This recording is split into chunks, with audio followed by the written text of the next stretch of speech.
سلام كميكنيهم علتاو زنا قدماي منستر ኢትዮጵያ አብይ አህመድ ኣብ አዲስ አበባ ምዝረከቡ ተወላዶ ትግራይ ሚይጥ አካይዱ ኣብቲ ምስወነንቲ ትካላትን ምሁራንን ተወለድቲ ትግራይ ዝገበሮ ርክብ ንክልል ትግራይ መሊስካ መናጽ ናይ ብርክት ዝበሉ አካላት ተሳትፎ የድልሎ ምባሉ ኣብ ናይ ባዕሉ ፌስቡክ ኣብ ዘውፅኦ ዜና ሓቢሩሎም በመሰረት ሓበሬታ አገልግሎት ዜና ፋና ኣብቲ ምስተወለድቲ ትግራይ ዝገበሮ ርክብ ንክልል ትግራይ ዳግም ንምህናጽ ናይ ብርክት ዝበሉ አካላት ብፍላይ ድማ ናይ ተወላዶ ትግራይ ተሳትፎ የድሊ ኢልሎ ኣብ ክልል አምሓራ ዞባ ሰሜን ሸዋ ኣብ ዝርከቡ ዝተፈላለዩ ከተማታት ብሰንኪ ዝተፈጸሙ መጥቃዕትታት ልዕሊ 4 ሚልዮን ሰባት ምምዝባሎም ቤት ጽሕፈት ምክልኻል ሓደጋን ውሕስነት መግብን እቲ ዞባ ኣፍሊጡ እቲ መጥቃዕቲ ብከቢድ ኣጽዋር ዝተሓገዘ ከም ዝነበረ ዝሃደሙ ነበርትን ክልላዊ መንግስቲ አምሓራን ገሊጾም ኣለዉ وهاب قال كلاو منغستي أمحارا نتي مدكعتي فصاميو اونغ شن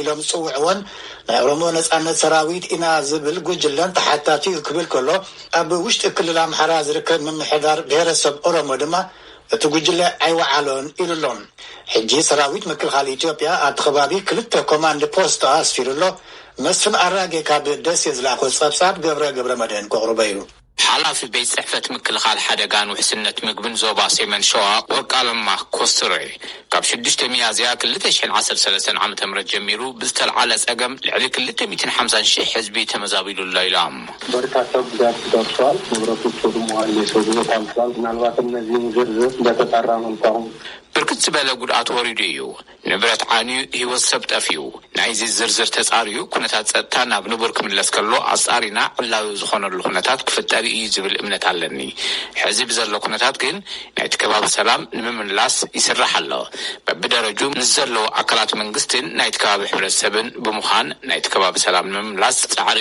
ይግበር እዩ ዘሎ እዮም ኢሎም ዝወረደ ዕንወት ኣዝዩ ዝለዓለ እዩ ዝበሉ ንሶም ተመዛቢሎም በብከባቢኡ ዝተዓቆቡ ወገናት ናይ ምግብን መስረልን ሓገዝ ይግበር ኣሎ ኢሎም ህዝቢ ዝተፈላለዩ ሓገዝ ይገብረሎም ከም ዘለውን ገሊጾም ነባሪት ከተማ ሸዋሮቢት ዝኾና ወይዘሮ ገላ ተምትሜ ብዝተፈጸመ መጥቃዕቲ ቤት ንብረትን ራሕሪሕን ዝብላዕ ምግቢ ይኹን ዝስተ ማይ ከይሓዛ ምስ 5 ኣባላት ስድረአን ደብረ ብርሃን ከም ዝኣተዋ ይገልጻ ምን ነገር አልያዝኩም እኔ ምንም አለበትም አሁንም ብታይ ልጄራ ወጥነው ቁጣምቱ እንኳን ለዚህ ልጆችን እንዴት አድርጌ ላያዛቸው ወላ ሓደ ነገር ኣይሓዝኩን ኣሽንኳይዶ ክዳን ክሕዝ ስቕኢለየ ኮፍ ኢለ ዘለኹ 5 ህፃውንቲ ሒዘ ኣለኹ ኣብቲ ውግእ ዝተረፉ በዓል ቤተይን ደቀይን ሓዊሱ 3 ኣለዉ እንታይ ከም ዝሓይሽ ኣይፈልጥን ጥርዓና ንመንግስቲ ተሎ ክበፅሐልና ኣለዎ ንሕና ሕግሎ መንግስትሎ ኢልና ኣይተጠንቀቕናን መንግስቲ እንተዳሃልዩ ቶሎ ክበፅሐልና ኣለዎ እየን ኢለን መንግስቲ ነቶም ተመዛበልቲ ናብ መንበሪኦም ንምምላስ ዘቐመጡ ኣንፈት ሚሊሻታትና ደቅና ሃሊቆም ከመይ ገይርና ኢና ነብር ኢለን ወይዘሮ ገላ ካልኦት ተመዛበልቲ እውን ዝወረደ ዕንወትን ካብ ሓደ ስድራ 2-3 ሰባት ከም ዝተቃትሉን ገሊጾም ኣለዉ እቲ መጥቃዕቲ ብከቢድ ኣጽዋር ዝተሓገዘ ከም ዝነበረ ዝሃደሙ ነበርትን ክልል መንግስቲ ኣምሓራን ገሊጾም ኣለዉ ወሃብ ቃል መንግስቲ ኣምሓራ ነቲ መጥቃዕቲ ፈጻሚኡ ኦነግ ሸኔ ኢሎም ዝጸውዕዎን ናይ ኦሮሞ ነጻነት ሰራዊት ኢና ዝብል ጉጅለ ተሓታቲ እዩ እንተባልውን ምሕዳር ብሔረሰብ ኦሮሞ ግን እቲ ጉጅለ ኣይወዓሎን ኢሉሎ እዚ ከምዚ ኢሉ እናሃለወ ኣብ ልዕሊ ብሔረ ኣምሓራ ይፍጸማሎ ዝበልዎ ቅትለትን ምምዝባልን ዝኾነኑ ብኣሽሓት ዝውፀሩ ነበርቲ ደሴ ማንሶኒ ናይ ተቃውሞ ሰልፊ ምክያዶም ተፈሊጡ ሚኒስትር ሓይልታት ምክልኻል ፌደራል መንግስቲ ኢትዮጵያ ኣብ ዞባታት ሰሜን ሸዋ ብሔረሰብ ኦሮሞን ደቡብ ወሎን ኮማንድ ፖስት ምጥያሹ ኣፍሊጡሎ ሰላምን ጸጥታን ኣብ ልዕሊ ዝህውኹ ጉጅለታት ስጉምቲ ብምውሳድ ልዕልነት ሕጊ ክረጋገጽ እዩ ኢሉሎ ገብረ መድህኔ ካብዚ ካብ ሲልቨር ስፕሪንግ ሜሪላንድ ነመስግን ገብረ ኣብ ኢትዮጵያ ገዛኢ ፓርቲ ብልጽግና ኣብ ጎደናታት ከተማ ኣዋሳ ጎስጓስ ምርጫ ጀሚሩ ኣብቲ ጎስጓስ ዝተዛረበ ምክትል ከንቲባ ኣዋሳ ፓርቲ ብልጽግና ንኹሉ ዘማእከለ ሓሳብ ብምስጓም ንኢትዮጵያ ናብቲ ዝቕጽል ብልጽግና ንምስግጋር ዝሰርሕ ፓርቲ ኢሉሎም ብዛዕባቲ ጎስጓስ ብዝምልከት ድምፂ ኣሜሪካ ዘዘራረቦም ነበርቲ ኣዋሳ ብወገኖም ንሻልሻይ ሃገራዊ ምርጫ ዝግበሩ ዘለዉ ጎስጓሳት ፓርቲታት ፕሮግራሞምን ፖሊስታቶምን ንህዝቢ ዘረድኡ ዘይኮኑስ ኣብ ወቐሳን ነቐፈታን ዝተመርኮሱ እዮም ኢሎም ኣለዉ ምክትል ከንቲባ ጸጋያ ቱርኬ ኣብቲ እዋን ጎስጓስ ሃገር እትልወጥ ዜጋታት ሓላፍነቶም ክፍጽሙ ከለዉ ብምባል ህዝቢ ሓድነቱ ክሕሉን ኣብቲ ምርጫ ክሳተፍን ጸዊዕሎም ብመሰረት ሃገራዊ ቦርድ ምርጫ ኢትዮጵያ ዘውፅኦ ናይ ግዜ ሰሌዳ ፓርቲታት ፖለቲካ ናይ ምረጽና ጎስጓስ ክገብሩ ዝኽእሉ ብኣቆጻጽራ ግእዝ ክሳብ 24 ግንቦት 2013 ጥራሕ እዮም። ብኻልእ ዜና ምርጫ ኣብ ምምሕዳር ድሬዳዋ ሓበራዊ ቤት ምኽሪ ፓርቲታት ፖለቲካ ቆይሙ ኣብቲ ቤት ምኽሪ ካብ ጎስጓስ ምርጫ ክሳብ ድሕሪ ምርጫ እቲ መስርሕ ሰላማዊ ኮይኑ መታን ክዛዘብ ተወዳደርቲ ብሓባር ኮይኖም ዝመኽርሉ እዩ።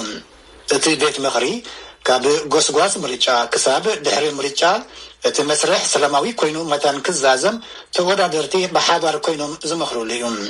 ቅድሚ መቋም እቲ ቤት ምኽሪ እውን ቦርድ ምርጫ ጨንፈር ድሬዳዋ ምስቶም ፓርቲታት ብምትሕብባር ክሰርሕ ከም ዝጸንሐ ሓላፊቲ ጨንፈር ኣቶ ዝያድ ያሲን ቪኦኤ ሓቢሩሎም። ኢትዮጵያ ብዛዕባ ተሃንጾ ዘላ ዓብዪ ዲጋ ህዳሴ ሓደ ኣህጉራዊ መራኸቢ ብዙሃን ዝህብዎ ዘለዉ ጸብጻብ ነተን ኣብቲ ተፋሰስ ዘለዋ ሃገራት ተረባሕነት ዘተባብዕ ኣይኮነን ተባሂሉ ኣብቲ ዘፈር መጽናዕቲ ዘካየዱ ምሁራን ኣብ ከተማ ባህርዳር ኣብ ዝገበርዎ ኣኼባ እቶም ጸብጻባት ሚድያ ንኢትዮጵያ ብሉዓላውነት ንግብፂ ድማ ብናይ ህልውና ሕቶ ገይሮም ምቕራቦም ፍትሓዊ ኣይኮነን፣ ኣብ ናይ ሓባር ተጠቃምነት እውን ኣሉታዊ ተጽዕኖ ዘሕድሪ ኢሎም ኣለዉ።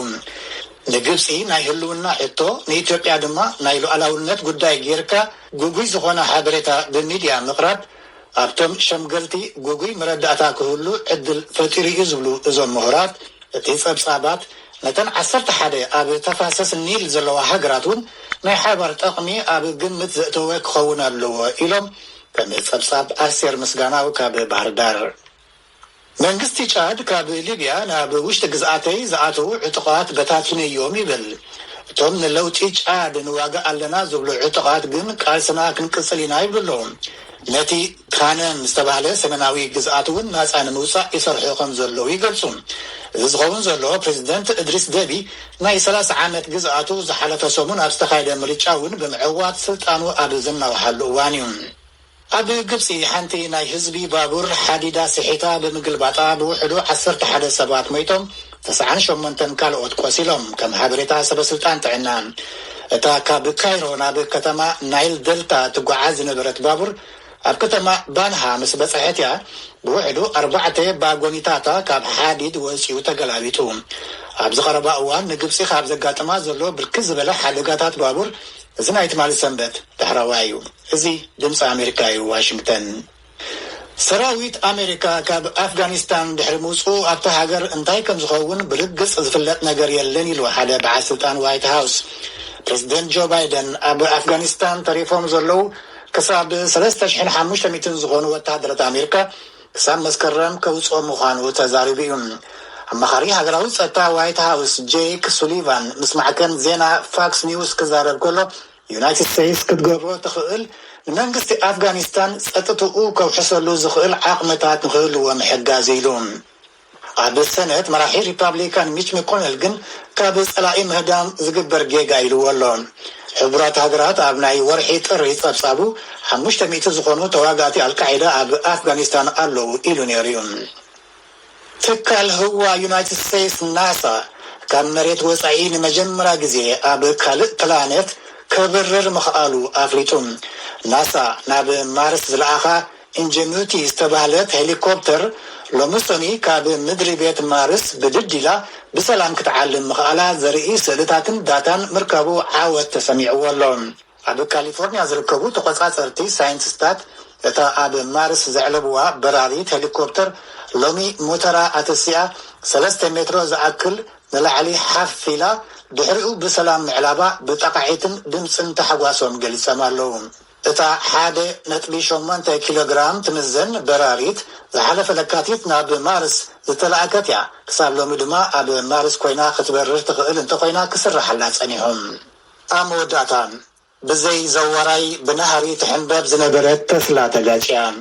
እታ መኪና ናብ ኦም ተጋጭያ ተቃፂላላ ኣብኣ ዝነበሩ 2 ሰባት ሞይቶም። እታ ብዘይ መራሒ ክዝወር ቴክኖሎጂ ዝፈጠራ ተስላ ዝዓይነታ መኪና ዝሓለፈ ቀዳም ኣብ ግዝኣት ቴክሳስ ከተማ ሂውስተን ክትጋጮ ከላ ኣብ መንበሪ መዘወሪ ቦታ ሰብ ኣይጸንሐን።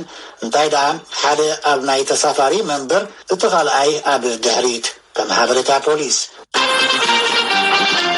نامسغنكا تولد زي راديو دمت أمريكا ኤርትራ ኣብ ግጭት ትግራይ ምስትታፋ ንመጀመርያ ግዜ ብወግዒ ብምእማን ወታደራታ ካብ ኢትዮጵያ ክልል ትግራይ ንምውፃእ ከም እትጅምር ምስ ስምምዓ ኣፍሊጣላ። መንግስቲ ኤርትራ ነዚ ዘፍለጠ ንባይቶ ጸጥታ ሕብራት መንግስታት ኣብ ዝለኣኾ ደብዳቤ እዩ። ንጸብጻብ ዋይነሊ ገብረ መድህን ካቅርቦ እዩ። ኤርትራ ኣብቲ ግጭት ምስትታፋ ንመጀመርያ ግዜ ብወግዒ ብምእማን ወታደራታ ካብ ትግራይ ንምውፃእ ከም እትጅምር ምስ ስምምዓ ኣፍሊጣ። እናወሰኸ ብዝኸደ ዓለም ለኸ ጸቕጢ ኤርትራ ወታደራታ ከም እተውፅእ ን15 ኣባል ሃገራት ንዝሓቐፈ ቤት ምክሪ ጸጥታ ሕብራት መንግስታት ዓርቢ ደብዳቤ ብምጽሓፍ እያ ነዚ ዘፍለጠት። እቲ ደብዳቤ ኣብ መርበብ ሓበሬታ ሚኒስትሪ ሓበሬታ ኤርትራ እውን ወፂኡ ኣሎ። ኤርትራን ኢትዮጵያን ሓይልታት ኤርትራ ንምውፃእን ኣብ ተመሳሳሊ እዋን ድማ ወታደራት ኢትዮጵያ ኣብ ዓለም ለኸ ዶብ ዳግም ንምውፋርን ብዝለዓለ ደረጃ ተሰማሚዕና ኣለዋ ኢለን ኣብ ሕብራት መንግስታት ኣምባሳደር ኤርትራ ሶፊያ ተስፋ ማርያም ኣብ ዝጸሓፍኦ ደብዳቤ ሰራዊት ኤርትራ ኣብ ሕዳር ብዝጀመረ ግጭት ኣንጻር ገዛኢ ፓርቲ ትግራይ ምስ ዝነበረ ሕወሓት ንዝዋግኡ ወታደራት ኢትዮጵያ ኣብ ምሕጋዝ ይርከብ። ክሳብ ዓርቢ ግን ኤርትራ ሓይልታታ ኣብ ትግራይ ምእታዎም ብተደጋጋሚ ኣሉ ክትብል ጸኒሓ እያ።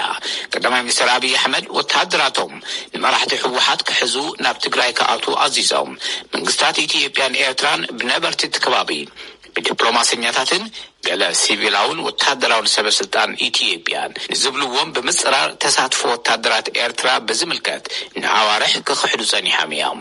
ኣብ መወዳእታ ቀዳማይ ሚኒስትር ኣብይ ኣብ መጋቢት ሓይልታት ኤርትራ ኣብቲ ክልል ምህላዎም ብምግላጽ ኣብ ቀረባ ክወፁ እዮም ክብሉ ቃላት እዮም። እንተኾነ ግን ናይ ሕብራት መንግስታት ሓላፊ ሰብኣዊ ረድኤት ማርክ ሎውኮክ ወታደራት ኤርትራ ይወፁ ምህላዎም ዋላ ሓደ መርትዖ የለን ክብሉ ዝሓለፈ ሐሙስ ንቤት ምክሪ ጸጥታ ገሊጾም ኣለዉ። ኣብዚ ግጭት ኣሽሓት ሰባት ተቐቲሎም ብዙሓት ደቂ ኣንስትዮ ብጾታዊ ዓመፅ ተደፊረንን ኣስታት 1 ሚልዮን ህዝቢ ድማ ተመዛቢሉን እዩ። ብሰንኪ ብርክት ዝበሉ ምክንያታት ማለት እውን ኣብ ትግራይ ዝተኸሰተ ህውከት፣ ድርቂ፣ ኣብ ወለዶ ብዘጋጥም ኣዝዩ ከቢድ ዕስለ ኣንበጣን ለበዳ ኮሮና ቫይረስ ብሰንኪ ዘስዓቦ ማሕበራውን ቁጠባውን ተጽዕኖ ኣብዚ ዓመት ኣብ ኢትዮጵያ 23.5 ሚልዮን ህዝቢ ሰብኣዊ ሓገዝ ከም ዘድልዮ ሕብራት መንግስታት ይግምት። ገብረ መድህን ካብዚ ካብ ሲልቨር ስፕሪንግ ሜሪላንድ።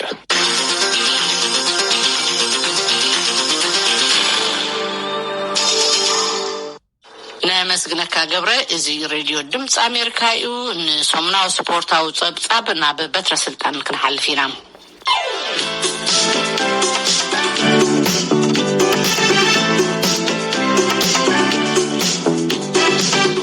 ከመይ ቀኒኹም ክቡራት ስፖርት